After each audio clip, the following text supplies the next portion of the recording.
All right. Well, hello, everybody. Brian is out this week, so it's going to be me and Scrag, and we're just going to be running down a general talk of just gaming in general. You behind you, it looks like you have Monster Hunter up. What are your thoughts on day one? Let's see. So far, it's been pretty good. Performance has been a little lacking on my system. My system's pretty old though, so that's fine. But it's definitely playable, at least for me. The combat, a little bit less fluid in my opinion than Rise, but overall, I don't think it's bad at all. Okay. So, yeah. It's when I'm at my computer throughout the day and I have like Twitch up, it's just like so many people are over in the Monster Hunter directory that I would normally see elsewhere. So I assume it's being received fairly well, or at least has some interest. And then I assume in about 3 weeks, when everybody's gotten what they want out of it, and not everybody wants to do the same things over and over, we're gonna see move. We get to see all the videos about. I can't believe it didn't hold its day one player base. So Oh we'll my get to see god, there's less than 200,000 yeah. players in game on So Steam right now. it'll Who's die dead? as soon as all these people get their 100 hours out of it, or whatever they want to get out of it. Right. But and then we get to wait for the next Monster Hunter release.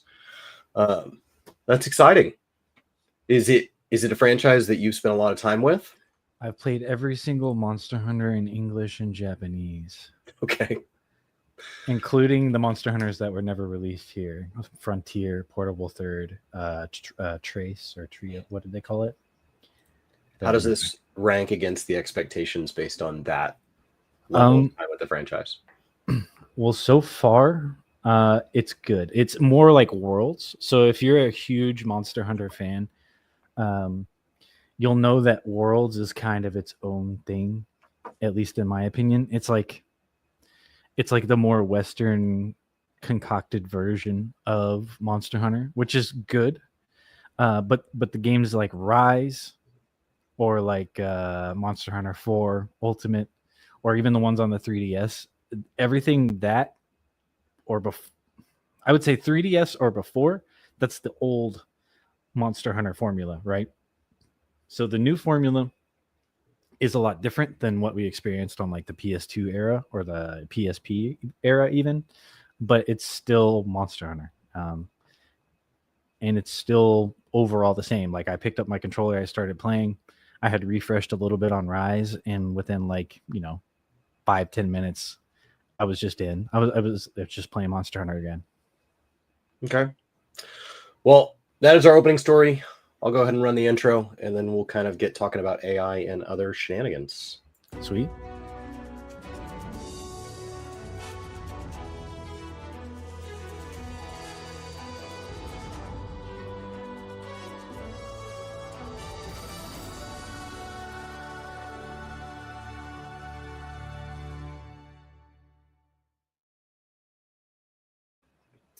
So right out of the gate, there was an accusation. We were talking before the show about kind of what all is going on in gaming, because in my opinion, this week in particular does not feel eventful in gaming, which is kind of a nice reprieve from every other facet of my life. Feels like every day has to be historic and eventful when just talking about the American news cycle. So it's kind of nice when gaming lays low a little bit. But Activision using AI assets, what is the accusation? What is Activision admitted to? So let me pull up the story again on my end. Um, Essentially, people have been accusing them for quite a while of using AI stuff in Call of Duty for like skins and stuff like that. Okay. Let's see what they actually admitted to. So, fans accused them 3 months ago of creating an AI asset zombie Santa loading screen. Um, Necrocloss. And then also for an event called Bubblegum Mania. Oh, And it looks like some other loading screens were AI generated as well. But the part that they actually admitted to it was on the Steam page. If you go to the Steam page right now, you can see on their page it says that they use AI generated assets on certain parts of the game. Let me pull it up real quick. Call of Duty, Black Ops 6. And this is a requirement from Steam. Here it is. AI generated content disclosure. The developers describe how their game uses AI generated content like this. Our team uses generative AI tools to help develop some in-game assets. So that was basically them admitting it after having been accused of it for several months now. Okay. Now, when they say they're using AI, in theory, this is an art team using AI to enhance their abilities. But like, in my opinion, the big offensive part of AI is that it's pulling from images that it doesn't own. Correct. Like using, like some of the Adobe tools have gotten really intelligent, and they are using the computer to enhance this, where you draw a 2D piece of art and you say, hey, I want to rotate this piece of art. That's AI, right? Have you seen that, where Adobe can make your things 2D into 3D? And so like if this was what they were doing, it wouldn't bother me. I don't know if you've actually seen this here. Can I Yeah, go ahead and pull it up. I haven't seen it. okay. Stop screen share. Brian's so good at this. We miss you, Brian. And as we all right. So as we show this off, so this is an Adobe tool. This is from last year.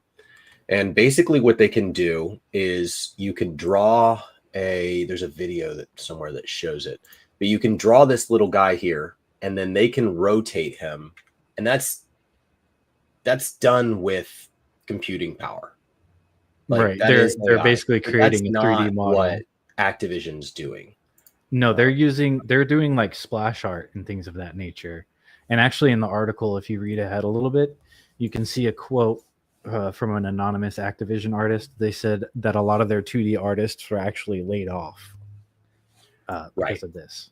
So just because, like, I think lately we've seen like terms where when something is vilified, now we have to vilify it all the time. I don't think that AI is something that can be put back in the box.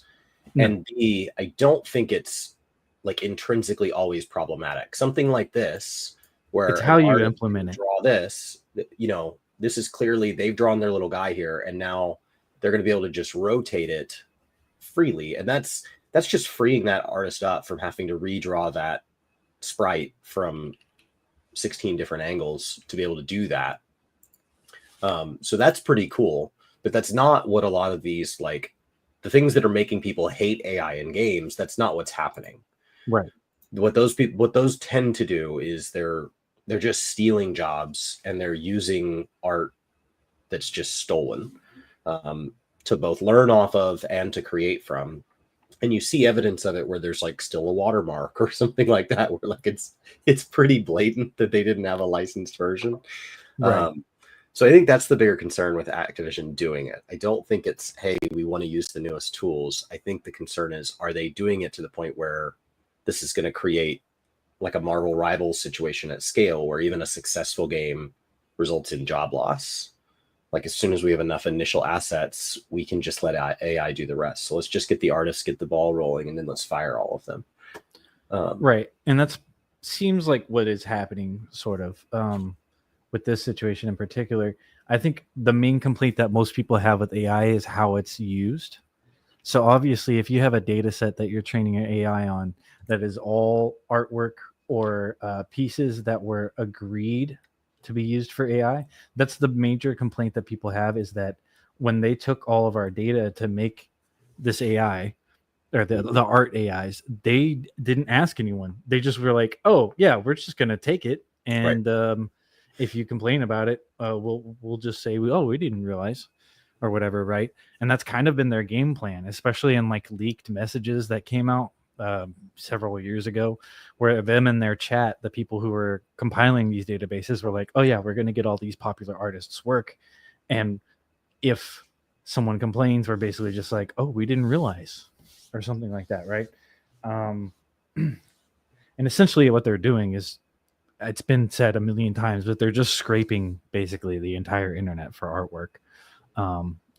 Boru sites, reference sites, things of It's that nature. really hard to enforce against. Yeah, because the images that they have were just everywhere, right? There's no way to like really stop that other than poisoning your images. And even poisoning your images only works to a certain extent, because if let's say if there's a popular artist who starts poisoning their images, they'll just get rid of the poisoned images and run the model again. It doesn't matter, right? Right. Yeah, I don't know. That it's frustrating. It's frustrating to see that AI is going to become this thing where now, like, because it wasn't used responsibly at the beginning, there's now not even grounds for it to be responsibly used. Well, there are ways to responsibly use it. Have you ever heard of Neural Viz before? How do you go back and replace these data sets? Like, there's not clean data sets. Well, you have to make new ones that you pay artists for. That's the big one. What they've been trying to do is, like, DeviantArt, for example, has been trying to swindle people into agreeing to have their stuff on their AI by making it a default setting in the dashboard for being an artist on DeviantArt, where basically, like, if you haven't logged in a long time, you just carte blanche gave them permission by not logging in and turning the setting off, right? And then, of course, like X and other platforms as well have sort of started slipping into their TOS that if you post images here, we're just going to use them, right? Without paying you, basically. But the ethical way to do it is either A, not to use it as an end product, or B, if you do use it as an end product, you have to do it in such a way that it is plainly obvious that there was a large amount of human creativity and effort put into it. For example, the YouTube channel Neural Viz, they make surreal kind of like comedy horror type things, and they use a lot of AI generated voices, art, and they use motion tracking with like their webcam to like do facial expressions and stuff. But the way that they do it, you can tell that it's someone who is doing it not because they don't really have a budget, but not because like they're just doing it to like cash in. They're doing it because they have an interesting story to tell, and for them the best way to do it is to do it with AI, make it look very uncanny and surreal, right? Yeah, I do think that with, like, if we can get past the ethical portion and we get to a point where we're all on board ethically with how the learning data was sourced, AI as a paintbrush is the next iteration. And so, like, a YouTube video popped in my feed the other day about WoW lore, but a lot of World of Warcraft lore is held in their books, not in their games, which means that if you're somebody who doesn't necessarily like to read, or if you've just consumed them maybe via audio or something like that, there's not images that ever were designed to go with that. And the game is not nearly rich enough to have images. You don't take part in everything that happens in the books. Could be that you're in a different place, could be that you're in a different time, you're there with different people. And so, as this guy was telling, like, basically a video essay, which is one of the most successful YouTube formats, it was playing through the images, but the images were clearly AI generated. Right. But I thought that was a clever use of AI, because now it's taking what are probably stolen landscape images and then what are probably stolen renders from Blizzard, and it's putting, you know, an orc building in a beautiful field, and that individual piece has never existed. Right. And the amount of time it would take for some Photoshop artist to sit there and kind of recreate that in a transformative way would not allow them to use the 700 images they did in that, you know, 8-minute video or whatever, where it could just flash from image to image to image rapidly. So, like, AI made that video possible. And if I get past the ethical concerns, like that is a cool video. It is a cool end result. But it didn't, there's no way they made those images without theft. Right. And that is the main problem. And because their data sets are so massive in the way that they use them, I don't know if you've ever used an image generator before, but essentially you get a random seed, which is essentially like your base image, kind of. I'm using high level terms here. I'm simplifying it for the sake of explaining rather than being highly technical and accurate, just for the people who are probably going to comment on the video. Essentially, you have a seed that's like your image that it is overall based on, and then you have a group of other images that have similar keywords, and those essentially just kind of get mashed up in a pot and mixed together, and then you extract an image, essentially, right? It's essentially like a collage, kind of, not exactly. It is drawing and painting in the style of like one of the images or several of the images, but it's not so much original. It is similar to the way in which we artists make images, but the key problem there, and that is a defense that people use, like, oh, it's the same thing artists do. Yeah, but the difference there is an artist is a human being, and according to the Copyright Office, a human being creates art, not machines.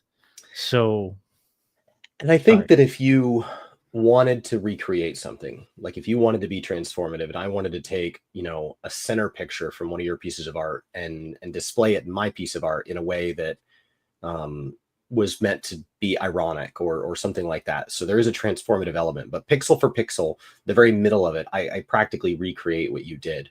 That required a lot of intention, that required a lot of time. And so the degree to which I can steal from you is limited by my mortality.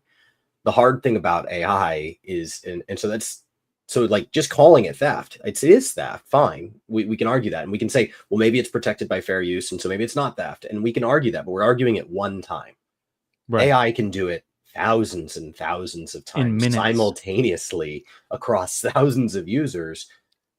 And there's no, like, I would have to be pretty good to, with a paintbrush, recreate something you did with a paintbrush to the point that you called it theft. There is no minimum bar to entry. And even if you did recreate something that I did like almost perfectly, I still wouldn't call it theft because you put in the work. Right? And I probably had to go practice a ton of art and stuff before this to be good enough with a paintbrush just to be able to do what you did with a paintbrush.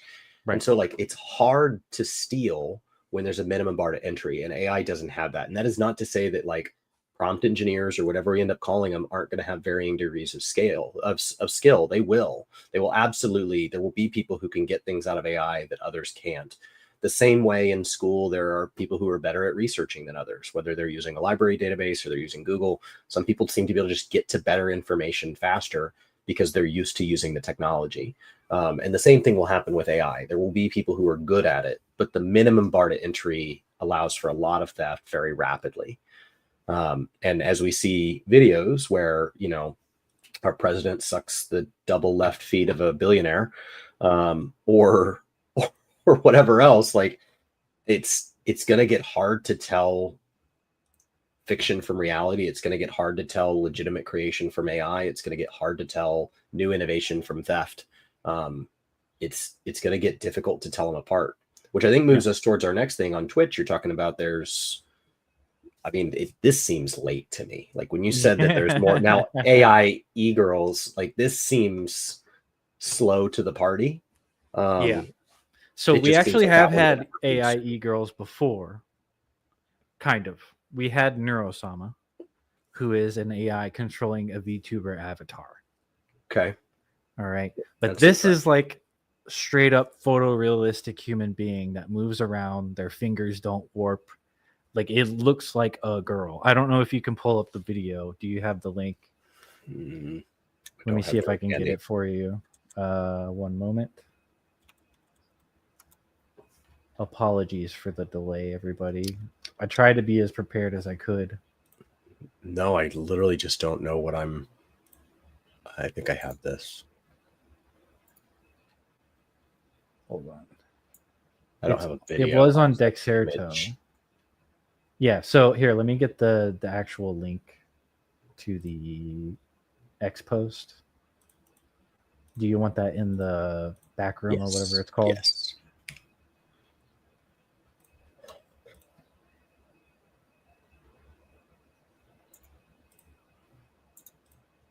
Oh, this is weird. I think I found it. This is weird. I don't. And we knew this was coming. Like, we knew that there was going to be a time that this was. It just. The pessimist in me assumed that the worst parts of the timeline would happen first. I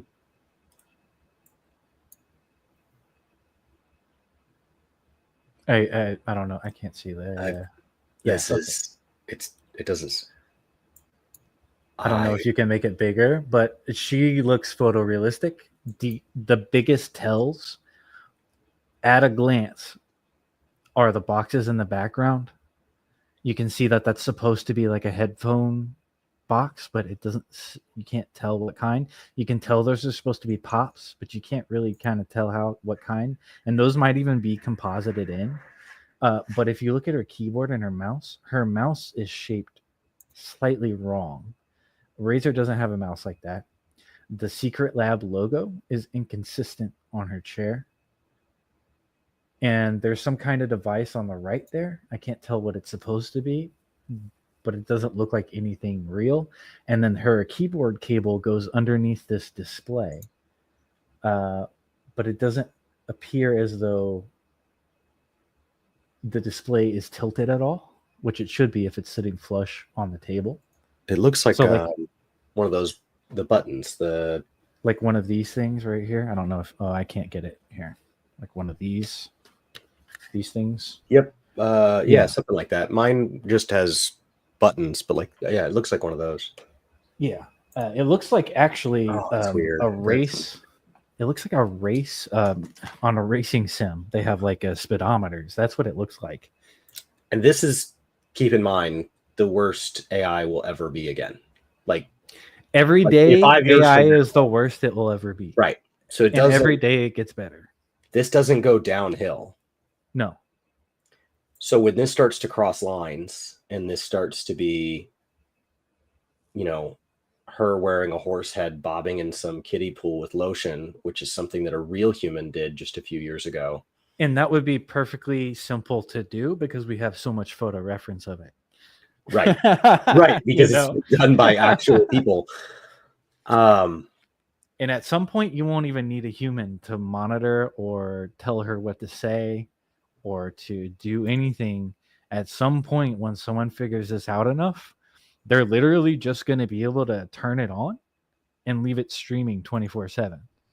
And as long as it doesn't say anything racist, they'll just... Well, how long did it take them to get the Google AI to be racist? Well, there's actually been a show like that before. It was based on Seinfeld. They fed ChatGPT all of Seinfeld's scripts, I believe, and they had it write new episodes of Seinfeld, but they changed the character names, and it took about 2 or 3 months before it randomly just started making Holocaust jokes, so to speak. I don't want to be specific, but yeah. Okay. My goodness, what a weird timeline. And then, speaking of Twitch, they just had a policy change recently, didn't they? I don't know if it was recent or if it was something further back that just nobody noticed.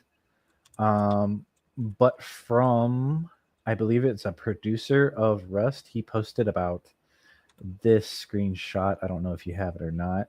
Let me pull it up on my end. Basically, there is a classification of violations for Twitch.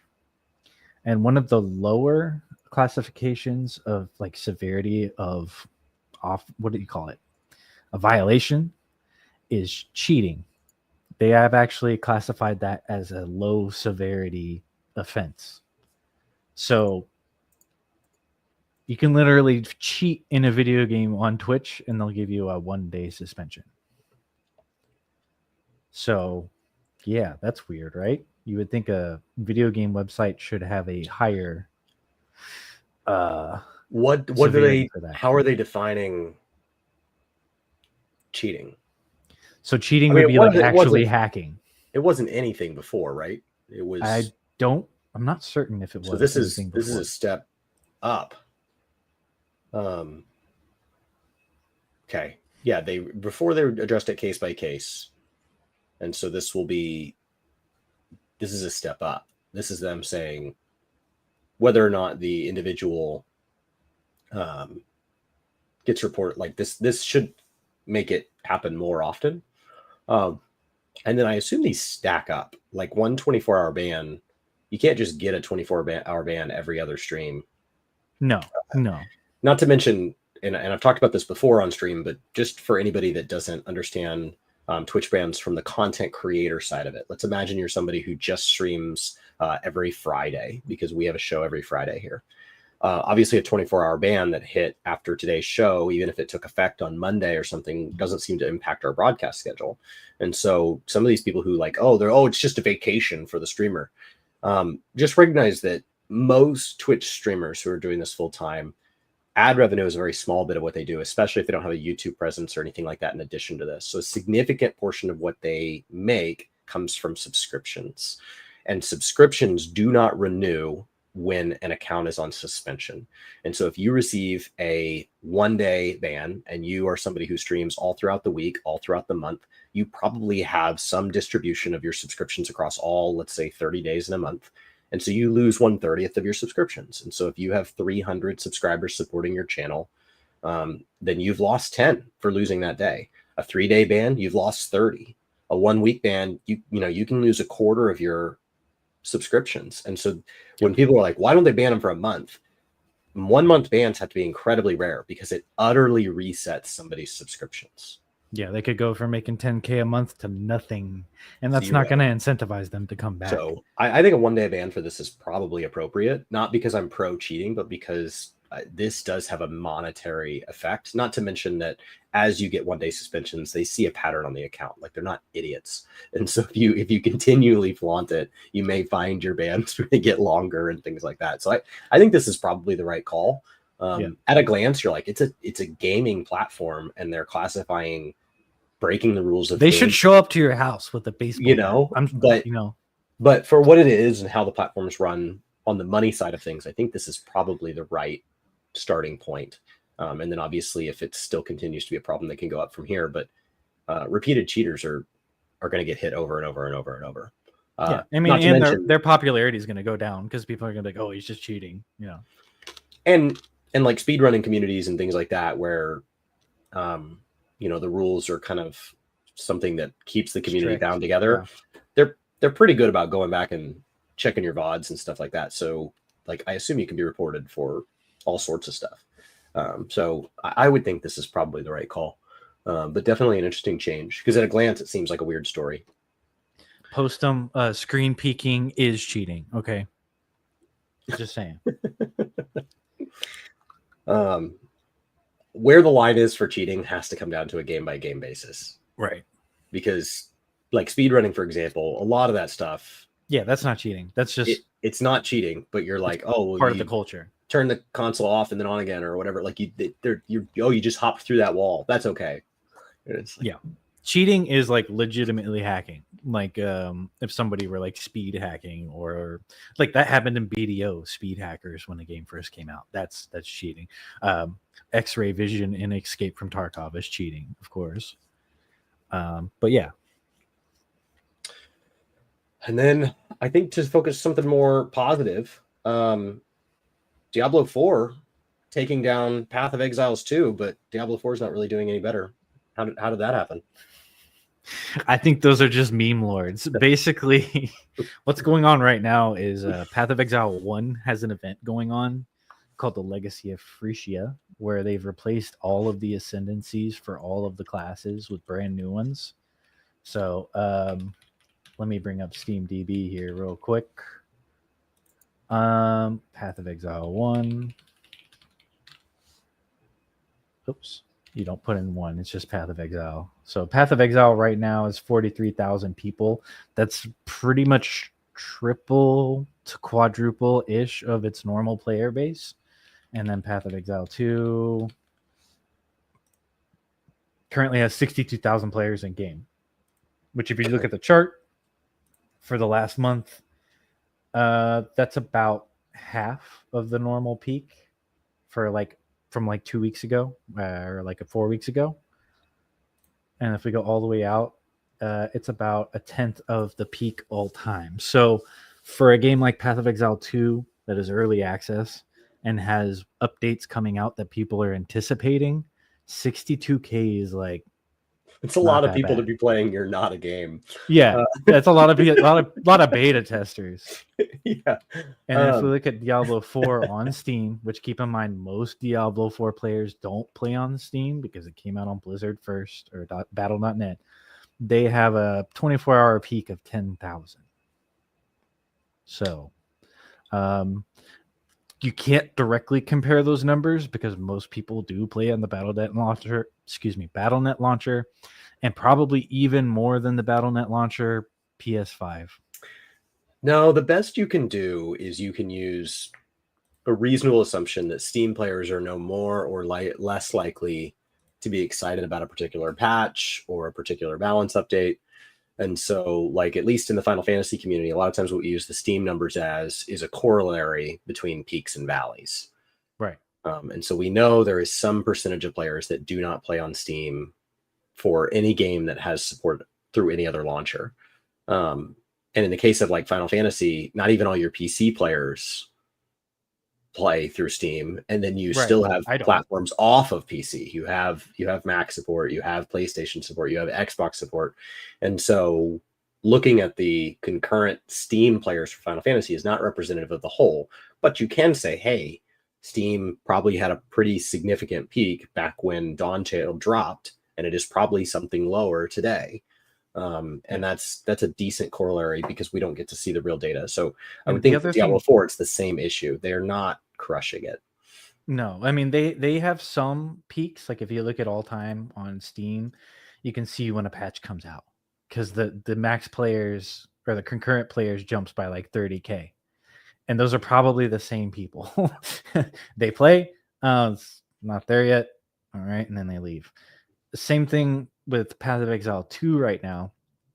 I've played over 400 hours of Path of Exile 2, and that number has not changed in 3 weeks because I'm just done for now. I'm waiting for new classes, new items, new support skill gems, new skill gems. New stuff needs to come out because I'm just kind of done, Unironically, I played Path of Exile 1 Settlers of Kalgur again in a private league because I was so bored of PoE 2 right now.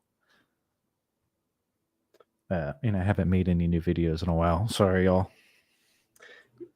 So as we talk about Steam here and your Steam experience, what is this Rust premium stuff? Okay.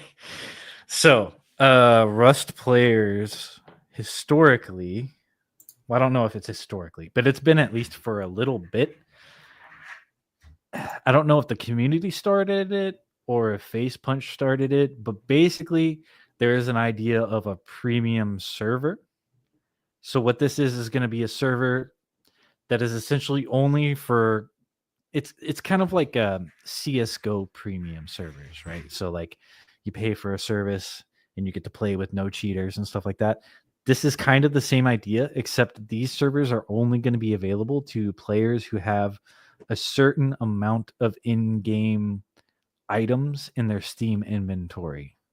So if you have a brand new Rust account and you don't have anything from the marketplace, you're not going to be able to play on these premium servers. And this is a anti-cheating countermeasure. But longevity of account won't do it. So the fact that my Steam account was created 9 million years ago. I have Steam accounts that have Rust on them and they don't have anything on them. Those would be considered not eligible. Those are too suspicious. Right. Those are too shady. Those are your throwaway accounts. You don't mind being banned. Right. And also too, Rust has a function of it to where you do not get to create your own character. It's randomly generated on a seed. So male, female, skin color, hip to bust ratio, that stuff's all random. Oh man, So Brian's got to make a video about how mad that makes him. but Taking away our basically agency. people spam creating Rust accounts or Steam accounts to get the character that they want, essentially. So there are tons of Okay. Rust Steam accounts that get sold and traded based on that alone. Oh, I would have never Mhm. thought of that. Okay. Yeah. And so I would make a Steam account, You would buy Rust, buy and Rust, then you would load up the character, load up the character, see and what I see get, it is. Yep. and then based Flip on the it or sell it. desirability of that character, hopefully I can sell it for more than the cost of Rust. Right. Which when it goes on sale, I think is like $5 or something. How much is a good seed worth? I think the highest I've ever seen them was like $15 or $20. Wow. Okay.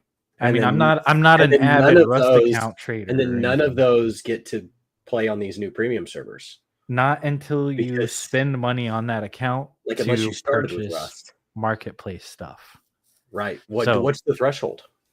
I think they said $20 or $15. I don't know which one's correct. I kind of skimmed the article the other day. Okay.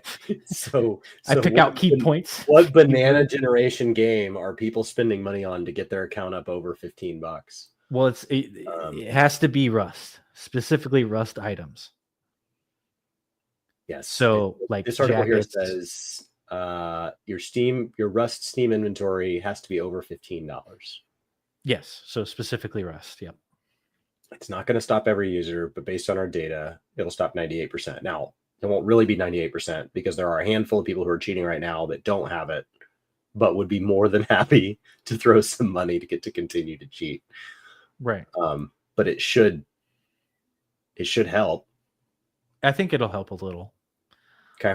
But I think if you're cheating in Rust, you're doing it because you want to be an asshole, not because you're bad at video games. So I think you'll spend the extra $15 and Right. make Steam and you face get punch to up. Yeah. Yeah, you get to make people who thought that they weren't going to be messed with get messed with. Like it's there are going to be You're a people that- douchebag, so right. you're gonna do it, which is Right. just gonna make Face Punch more money, and it's gonna make Valve more money. Whatever. Valve has an interesting business model. And it's going to make the value of those marketplace items go up because now people need stuff to have on their account and they're going to be trying to spam buy the 1 cent pair of boots to get $15 worth. But the people who have those 1 cent boots are going to be like, oh, hey, maybe I can get like 25 cents for this or something. Yeah, I mean, they got to spend $15. Like, what do they care if it's 2 pennies instead of 1? Like, Right. I'm practically helping them. Right. Okay, awesome.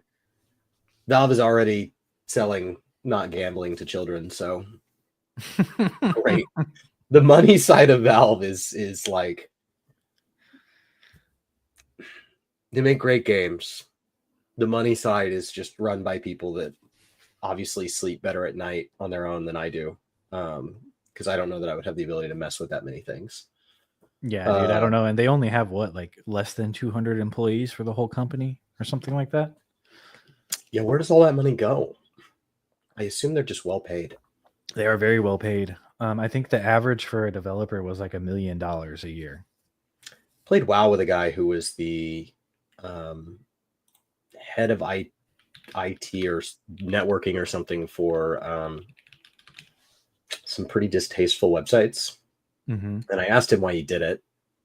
And he said his salary. And I remember thinking that couldn't be a real number. And he's like, well, you wouldn't picture he is, but when when one of our pages goes down, like I have to go dig through this muck that is the community that supports these distasteful websites. Like he's like, so this is the salary I get to charge because other people with his skill set won't work on websites like that. So it's fascinating to me that like there's a whole economy there. Yeah. Okay. Well, I think that's everything that you had kind of looked up, and then I've been looking through kind of the news this week. I did watch Josh Strife Hayes' new take on why MMOs are dying. Well, let's talk about that. So he started out by acknowledging the 90,000 times this has been made every 60 days for the history of YouTube plus MMOs. And that all of those reasons have already been discussed. And so this video heavily leaned into the expectations. And I think this aligns with something you were saying about Monster Hunter. Is Monster Hunter too easy? And you think it's just that the community's gotten better at Monster Hunter games. And so as a result, it's not as challenging as it once was, because it's a brand new game, but I'm sure people hopped in and were immediately familiar. And honestly, it wouldn't have been a very good Monster Hunter game if they weren't immediately familiar. If the way the movement worked, if the way the weapons worked felt totally foreign, it wouldn't have been a very good game. And so he talks about these kind of expectations that we want it to make us feel like it used to make us feel. And like, I remember, rushing home from class in college for raid night and grinding dailies for like the dragon mounts in Wrath of the Lich King after college classes. And that dragon was like the coolest looking mount I'd ever seen. And I was doing my dailies and I was running around looking for those stupid eggs so I could get it just that much sooner. And now I look back and like, it's not a very good looking dragon mount, and dailies suck. Like, dailies suck. The idea that dailies was the new and fun play loop. And then I would not only do dailies, but then I would run around in circles looking for randomly spawned items so that I could pick them up before everybody else, so that I could finish the dailies sooner than 2 weeks, because it was just so much fun to be on this little daily island. I'm never going to go back to feeling that was fun. Like that was fun. I remember it being fun. But I'm never going to go back and feel that as fun now. If whatever game I'm playing now says, hey, we're really excited to add this new island, you're going to hop on, you're going to do 3 boring dailies, and you're going to do that every day. Are you talking about That's the terrible. That's terrible. And so, like, he talks a lot about expectations, and that kind of gap between expectations and reality is where like a lot of this MMO friction is coming from. And so, are they dying? No. And I think that on its own aligns with a lot of just gamer mentality in general. As we age out, each year is kind of like a higher running average for how old a gamer can reasonably expected to be. I mean, there are people who got into gaming late in life, and so they're a little older. There are people who were early adopters into gaming, and so they're a little older. But this is really the first time there's been this many 35 to 45-year-old and 45 to 55-year-old gamers. And that those numbers are growing as more of us age into that. And as that happens, you have more and more gamers who have decades of experience behind them. Right. And so our expectations are crazy for what we're going to get. Yeah. Like, Capcom's not going to make a game that's going to challenge me in the first 10 hours of gameplay. They won't do it. They will not. It won't sell, right? What they're going to do is they're going to gradually take the new player base, which they expect to have new players every single iteration, and they're going to slowly train them up the hill like they did with us back in the day, right? You have to. Yeah. Monster Hunter 1, of course, had a slightly steeper hill because they didn't hold your hand like at all. But we're getting to a point in gaming where if you don't hold their hands just a little bit, they're going to quit. Because I know I quit Monster Hunter 1 on PS2. I sold and rebought that game about 6 times before I finally killed Rathalos once. Because it was so freaking hard, right? And just put yourself in the shoes of a new player who they never had that like 4-year experience with one video game where they could not beat the first boss of the game because they didn't understand that. And take that same person in the same situation and put them into a new Monster Hunter where the game goes, hey, we shouldn't fight that right now. Let's run away, right? It's a completely different situation for both of those identical people. The new one is going to have a lot smoother of an experience, and that's going to give them a better impression overall. I think it would be stupid not to encourage that. The other thing he talked about was this idea of people coming home. You know, we start in a game, we play it. Today it's Monster Hunter, and in some number of hours, people are going to get tired of playing this game. Right. They're going to want to play other games. Or today they're playing this game and they're not going to do laundry, they're not going to do dishes, they're not going to cook dinner. They're just going to play this game. But at some point, they're going to have to do laundry. They're going to have to do dishes. So even if they don't go play another game, they're going to have to do all the things that they've been putting off because this game is a priority just on this unique calendar day. Or with an MMO, for some of us MMO players, we can really lean into the degenerateness and we can go like the whole first week without a shower. But like at some point, we're going to have to shower again. Right. And so like there just is, you can only eat so many dollar steaks. Like not all of us are that guy. And once that happens, that's not a failure of the game, but we do step away. And you see this in MMOs, which are games that are designed not to be beaten, not to be put down, not to ever be done with. As a matter of fact, their monetary policy is what level of content do I have to give to you and how often do I have to give it so that you never unsubscribe. Right. They are not incentivized to give you the best day one launch experience. There are people who are like, well, why is the relic not released in Final Fantasy on day one? Why is there anything for half? Because you would beat it. Give it to us. Yeah, because you would beat it. Their goal is not to give you all of a patch and then give you nothing for 2 years. Their goal is to slow play it because that is a higher revenue model. But as we do take these breaks, because retention doesn't work on 100% of the player base, we leave and we go to these other games. And he kind of talks about like people coming and going and coming and going. But when they go, they tend to not stay gone for very long. Right. They'll go and they'll try another MMO, but it won't feel as fun as the one that you have 5 billion hours in.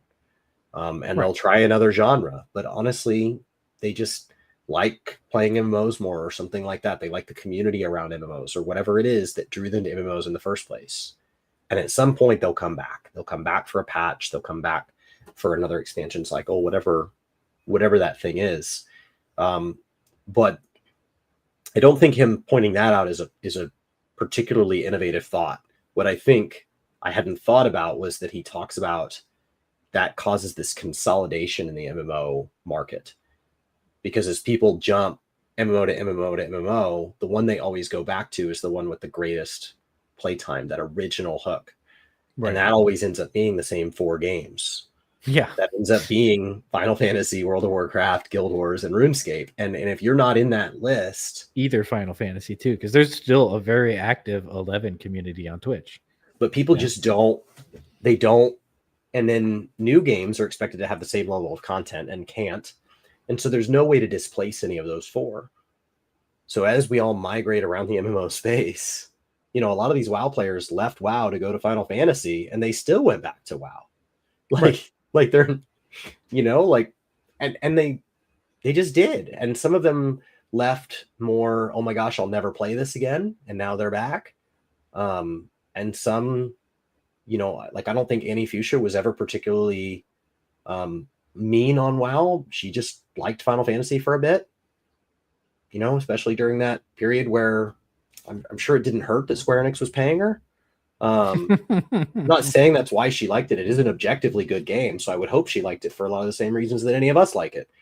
But I am saying that like them paying her a large sum of money probably didn't make the experience worse. Because I like Final Fantasy when I pay them. I assume them paying me would make it substantially better. Oh yeah. So like, and then there were WoW creators that were super, super mean to WoW. A lot of it rightfully so. That are now back. And so like this kind of idea that you just boomerang, and we see it in Final Fantasy a lot. We see this big boomerang. People leave going into the 0.1 patch. They don't come back till 0.3, 0.4, or 0.5. Dude. We see it every single expansion. Final Fantasy's dying. Final Fantasy's dead. Final Fantasy's terrible. And then, oh my gosh, this content in the second half of the expansion is really fun. FanFest is really fun. I'm excited about the next expansion. Why did they wait so long to do this? It's just the same 2-year cycle over and over. And I hadn't thought about what that does to other games. I had thought about what that does as a member of both the WoW and the 14 community, and how jaded I can feel the things I'm saying can come across, as I see these people just boomerang over and over and over. And I see the same drama video just getting re-released with a different publish date over and Right. over and over. But what I didn't see is that, like, if you invent another MMO, you're just fodder for this cycle. And like, I don't know what changes that. Well, I think that depends.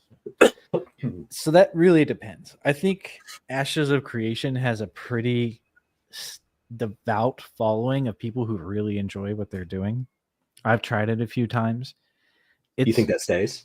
I think they do stay. I think they've already been invested in this idea of this game for so long that I think they'll stick around for a while. I I'm not Mark didn't. sure. Well, he's always been really opinionated, right? But I think that the people who do like it will continue to play at least for several years. And I don't know if I'd call Ashes of Creation fodder either.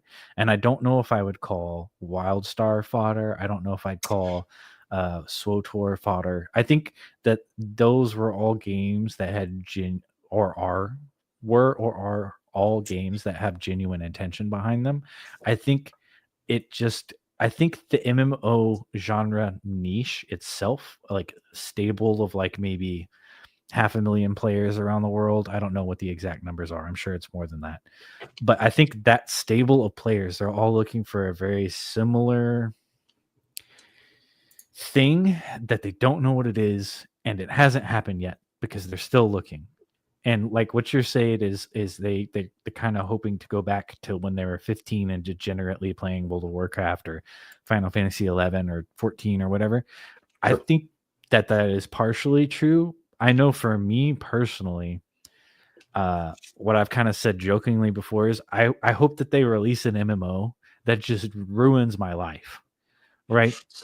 I Like, remember feeling that, and like, this is me quoting my younger self. So I would like to mhm, note that, like, we all mature and grow, and I look back at this and I'm like, what a stupid thing to say. But mhm. I can remember having the genuine thought. There was an article published early 2000s, maybe as late as 2008, um, where they were talking about this hot game, World of Warcraft, that could do no wrong, and some op-ed had correlated it with the divorce rate rising. I mean, he's and probably right. and and they had said, like, the divorce rate's gone up by this percentage, and like addictive things like World of Warcraft are causing this. And I remember thinking, how good does a game have to be that a video game can get in the way of a committed, vowed, long-term, meaningful relationship? And that, purely as a metaphor for gaming quality, it must be a pretty damn good game. Right. And so I remember, like, thinking of, because I went to college and I thought, I want to go into game dev. I want to go into game dev. I want to go into game dev. And I went to a program to study architecture that the recruiter lied to me, but they said, you know, after architecture, the most common use of our degree is game dev. And Mhm. I don't know if they just read the room or what, but they got me to sign up. Turned out to be total crap. There was like Right. one person that had ever come out of the university and gone into game dev.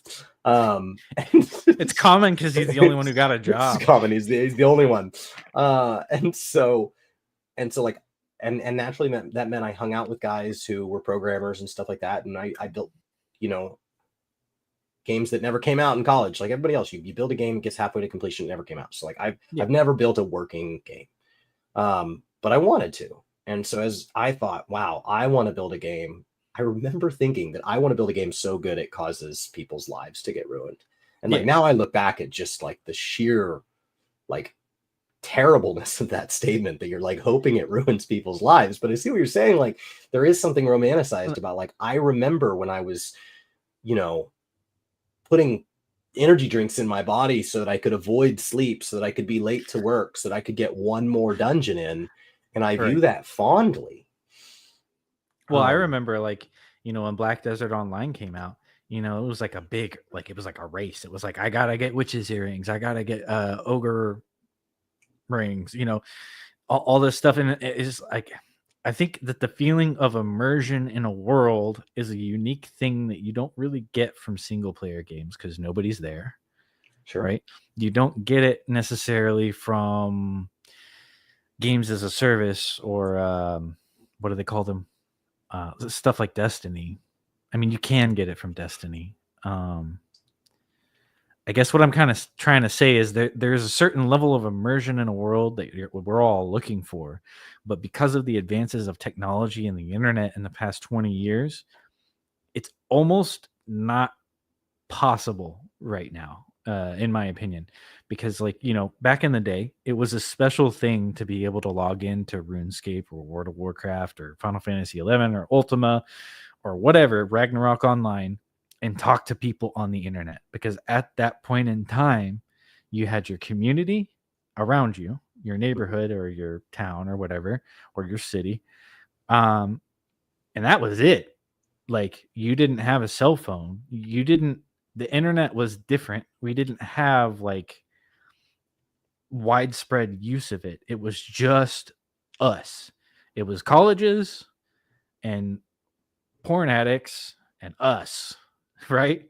You Right. know, there were news sites, there was the stock market stuff that was starting up, but back then the world was way, way smaller and MMOs are bigger. I mean, the world was Oh, bigger and MMOs seemed like it brought the world in together. colleges gave me access to that T1 line. Like Hmm. in my dorm, I had a microwave that barely worked. I had an uncomfortable bed. I had a flickering light above my mirror, but I had the world's best internet connection. Right. Like, there was a lot about my dorm room that was just junk, but Yeah. my internet connection was phenomenal.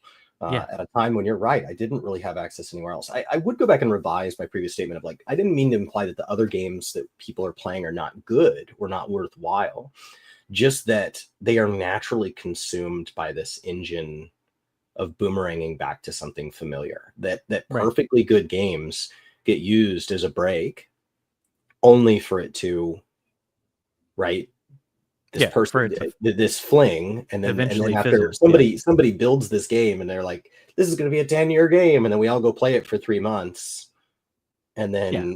then it dies out, and maybe it has a small enough community to kind of keep it running.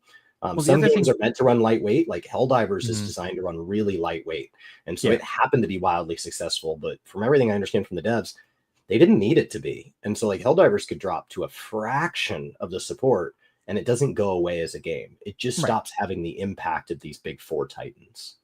Right. I mean, they just turn some knobs and the impact of your actions are more with less players. So it works out fine.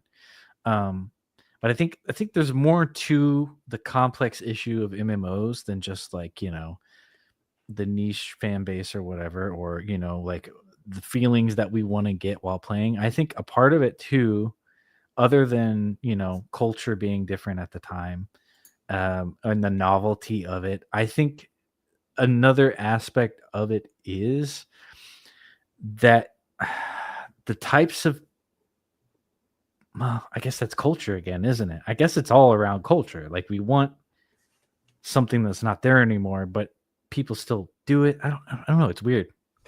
I think, well, some of what I want, when I really objectively measure what games were doing well then, even for the time.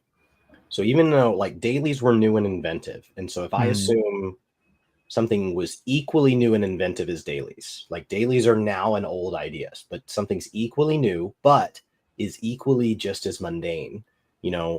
Things like No Man's Sky, generating a world that's procedural. We've seen that now across a couple different games. That's the same thing as dailies. We have created repetitive content out of something that does not require repetitive development. Right. Same idea. And so if I want to just kind of rejoice in that, that's fine. Like, you could go back and say, hey, I want to recreate that feeling. But a lot of what the game is now also having to do is recreate. In college, if I worked at a bar and I sold enough margaritas that I made $100 in a night on tips, my total expenditures with my rent, my food, alcohol, school supplies, everything was $762 a month. That was my budget through college. And Right. I set that freshman year and I held it all the way through. $762. That's where I left it. So $100 was just an unfathomably large day. And then I just lived this carefree lifestyle where I could like grill a burger on my back porch and then go in and play video games till 2 a.m. And Asmongold talked about this, gosh, it was probably a couple years ago, where he talked about how people said they envy him. And he's like, you don't envy him. There's nothing stopping you from being him. Right. Because his lifestyle didn't really increase when he became wealthy. He says that the biggest change was that he moved from 20-ounce Dr. Peppers to 32-ounce Dr. Peppers. And that's just not that big of a difference. And he's like, so his lifestyle's he available. Probably spends less money every month on mortgage, electric, water than I do. And I make probably 1/100th of what he does, if not less. Right. And you probably live above his quality of life in every facet. No, I live in a trailer. I live in a trailer. I do own a car. I don't know if he owns a car or not, but he does. He has a 2005 Ford Mustang, I believe. Okay, yeah, my car is much nicer. Put it that way. But I mean, like, I live in a trailer. I mean, I pretty much live in the same situation he's in. Instead of a house, it's a trailer, and I rent the trailer. I don't own it. But yeah, I mean, the dude lives extremely frugally. He's got it figured out. He doesn't really want stuff. He's kind of like what was that philosopher who was naked in the jug or in the box or whatever? But yeah, I think that. But what he went on to say was, what you want is you want to be me for a weekend. You want to bail on, your spouse or your kids or your job or whatever it is that you've worked really hard to build, but has now acted as a form of constraint. And you want to just live with this kind of animalistic freedom that you had in youth but in trade for that freedom in youth, you lacked knowing that next month's rent was paid. I say that $100 day was a really good day, but it was also a huge relief because I didn't have the $762 for next month yet. So thank goodness there was $100 day. And I didn't go spend that day and go big. I went home and I put that in my nightstand so that I had my money for next month. Right. And so I was living really paycheck to paycheck. As a matter of fact, I was really bitter against the federal government for a while because they slow played aid one year because they went through this phase that I guess we're trying to go through now, where everybody says, hey, we all need to just take a second and analyze where our tax dollars are going and how they're being spent. And I don't think it's going to hurt anybody if we all just take a couple months and just hit pause, and then we can always add it back. It'll be fine. But as somebody that was relying on my student aid check, which was supposed to show up at the latest August, it was supposed to show up in I think it was July or August, and then it didn't show up until November. I didn't have tuition paid. I didn't have books. So I was borrowing people's books. And so I remember being really angry at a lot of years for this, what's the big deal? What's 90 days going to hurt? It's I remember it hurting a lot. Well, when you don't have money, when you don't have money. Yeah. You don't even have the money to ride a bus. Right. You're hurting. I didn't have a car. I rode my bike everywhere. Everywhere. Yeah, that semester I worked in soup kitchens so that they would let me take the extra food home. Right. That sucks, and most of us are in a situation, and I know I got fired December 6th. If it weren't for Brian letting me work for him and do some code work, dude, I would not be having a good time right now. But anyway, that's besides the point. But yeah, when you don't have money, you can't do that. Right. Obviously he does, so he can. But what I did at was gaming. No matter how broke I was, I could sit in the house and I could play Call of Duty. Right. Well, it doesn't cost anything, right? It doesn't cost anything. It costs hardly maybe $20 a month on electricity. We would keep the heat turned down to the bare minimum so that we could get, our goal was to get the gas bill. So below $40, they just charged you $40. Because one time we tried just cutting the heat off, and then we got charged $40 and we felt really stupid. So there's a connection charge if you drop below the minimum. That was a lesson learned. Yeah, so, I have to pay $60 every month for water. You have to pay $60. Yeah, you got to pay $40. There's a minimum to play. So you might as well keep it $40 warm. But our goal would be to have a $42 or $43 heating bill. Right. And whatever that gets you. So on the coldest days, you're using it, but on the warmest days, you're sitting there playing Call of Duty in your ski pants with a sweatshirt on, and it's just cold. Yep. And that's so like, but Call of Duty doesn't cost anything. You just play it, and you play it for hours and hours and hours and hours. The So I can game look costs back less than a nice fondly. polo. I can look back fondly on these games I played. I can look back on playing, Alterac Valley for 13 hours straight, and be like, man, I wish I could do that. But like, I don't really wish it, because there's nothing stopping me. I'm off today. My wife's at work. I could have played Alterac Valley for 13 hours today. I could have put in the Discord, hey, can't make the podcast. Got to do 13 hours at Alterac Valley. Nothing stopped me. Here's the thing that would make MMOs immensely successful again. I think, like, on a global scale, is if we had time dilation full dive. I think that's, if there is another big MMO, I think that would be it, right? But that is so far off into the future. I don't think it'll ever happen in our lifetime. Well, I think that was my takeaway from his videos, that like the expectations between kind of what you remember it being like and what the next one will be like, kind of sets us up for failure, and that this ebb and flow of familiar and new has allowed the games that continue to produce content to just become these immense consolidations of communities. These kind of, he makes it that list of 4 titans. I'm sure I've left one out that's going to offend somebody that's part of that community, or I've left one in that somebody feels like doesn't belong in that list. But he used those 4. He used those 4 as an example of MMOs, of World of Warcraft, Final Fantasy, Guild Wars, and RuneScape. And those are clearly the 4 that are big and influential in his space, and it doesn't wildly disalign with me, but the idea isn't that there's like a hard cutoff between number 4 and 5. The idea is that you've got this massive discrepancy between, there's a big disparity in how many players call Guild Wars home at all in a given year, and how many players call whatever, even New World. Like New World get big enough that it gets to one of those points, or will it just whimper? It's a fun game, but it's a good game for like 2 weeks for me. That's how it feels. And like, it had a little bit of movement there for a little bit, but then like WoW Classic took whatever a lot of people were getting out of New World, WoW Classic gave them.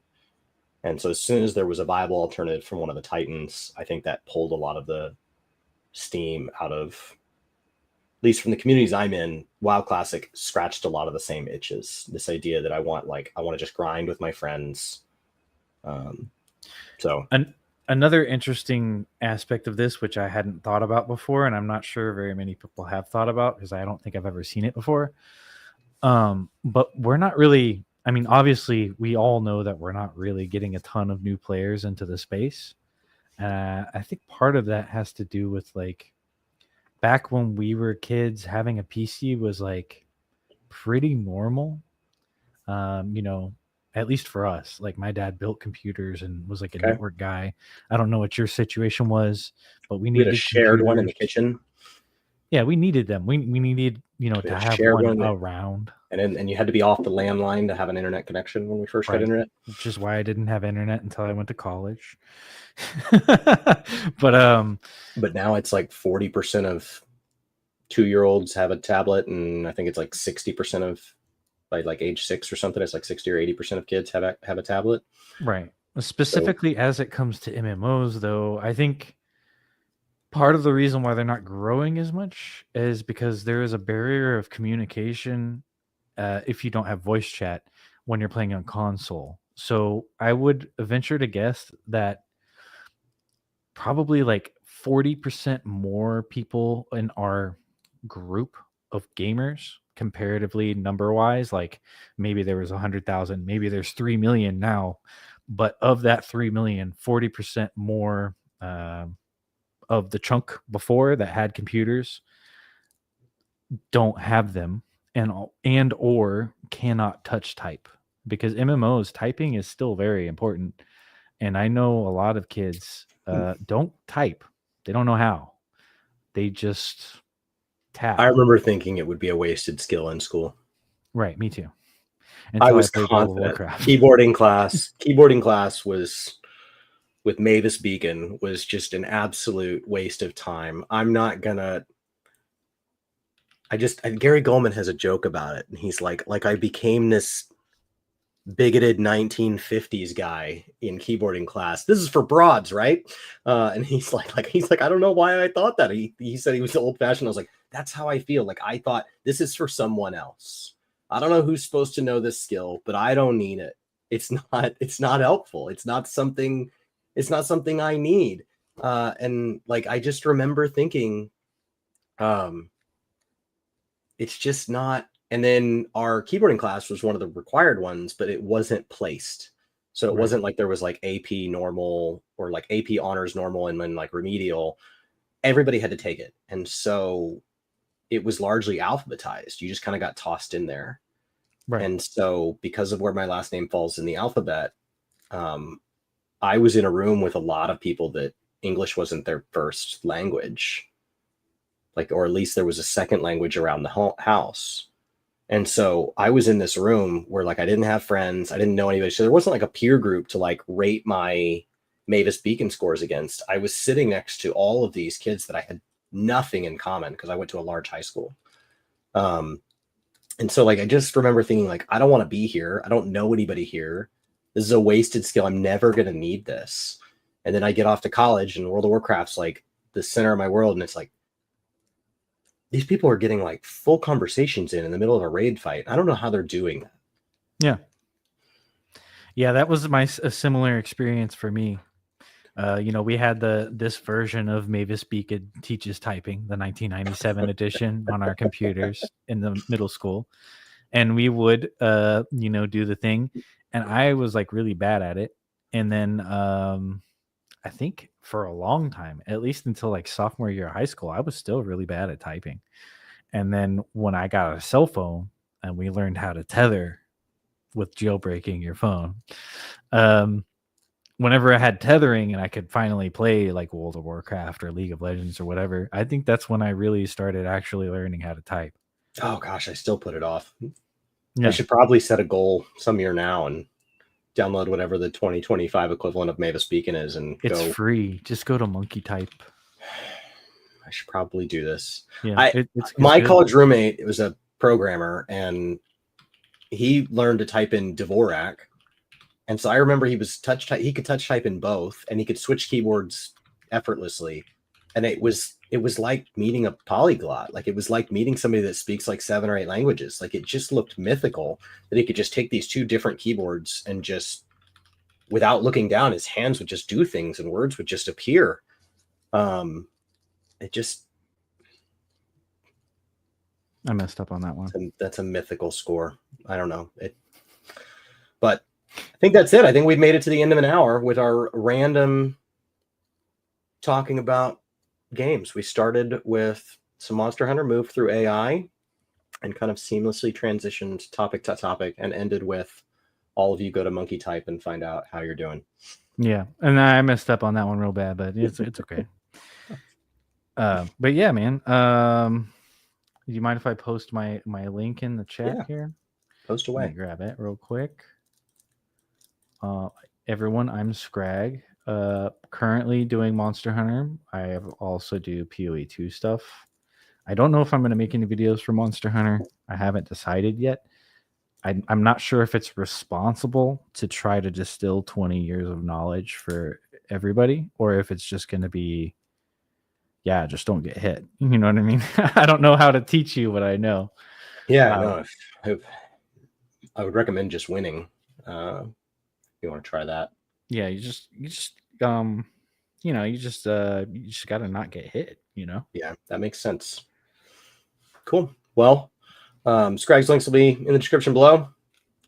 Thank you guys for being here. I hope you all have an excellent week. And then we will be back next Friday. Between Brian and I, we're going to try to cover every Friday this year. I know he's got some weeks that he's out, and I've got some weeks that I'm out. So we'll hope that those don't line up. But we'll do our best. Our goal last year was 50. I think we did like 51. This year, I think we set our goal a little bit lower because we both know that our schedules just may not be quite as flexible. But thanks for hanging out. We'll see you guys next Friday.